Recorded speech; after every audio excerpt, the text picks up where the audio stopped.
Hello guys, welcome back to my channel. তো কাল আমরা চলে গিয়েছিলাম আমার বরের জন্য চশমা কিনতে। তো অনেক দিন থেকেই ও বলছে চলো একটা আমার জন্য একটা চশমা চয়েস করে দেবে। তো আমার আর সময় হয়ে উঠছে না। তো কাল একটু ফ্রি হয়েছিলাম, তো বললাম চলো আজকেই যাওয়া যাক। তো কাল আমরা দুজনে মিলে চলে গেছিলাম চশমা কিনতে। আর এখন একটু একটু শীত তো পড়েই গিয়েছে। আবার আরও বেশি শীত পড়লে আর বাইরে বেরোনোটাই মুশকিল হয়ে যাবে। তো তাড়াহুড়ো করে দুজনে বেরিয়ে পড়লাম। তারপর আমরা কোথায় যাব ঠিক করতে না পেরে অবশেষে লেন্স কার্টে ঢুকে পড়লাম। তারপর আমাদের চশমা চয়েস করা চলছে, কিন্তু আমার বর এতটাই খুঁতখুঁতে যে ওর কোনো জিনিসই পছন্দ হচ্ছে না। আমি তো দাঁড়িয়ে দাঁড়িয়ে আমার পায়ে পুরো ব্যথা হয়ে গিয়েছিল।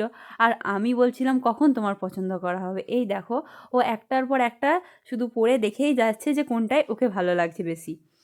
তো চশমা কিনতে গিয়েছি, আর আমার বর চশমা কিনবে আর আমি কিনবো না, তাই কখনো হয়?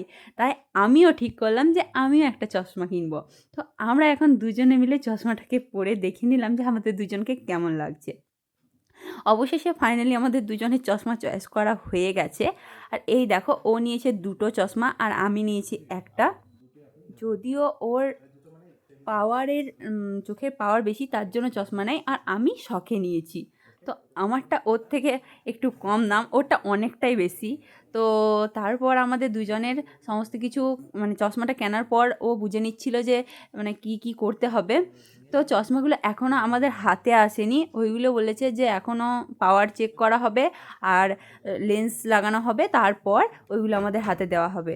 তো দেখা যাক কবে দেয়। তো তারপর আমরা চশমা কেনার পর কিছু খাওয়া দাওয়া করে বাড়ি চলে এসেছিলাম, সেই ভিডিও আর আমার নেওয়া হয়নি।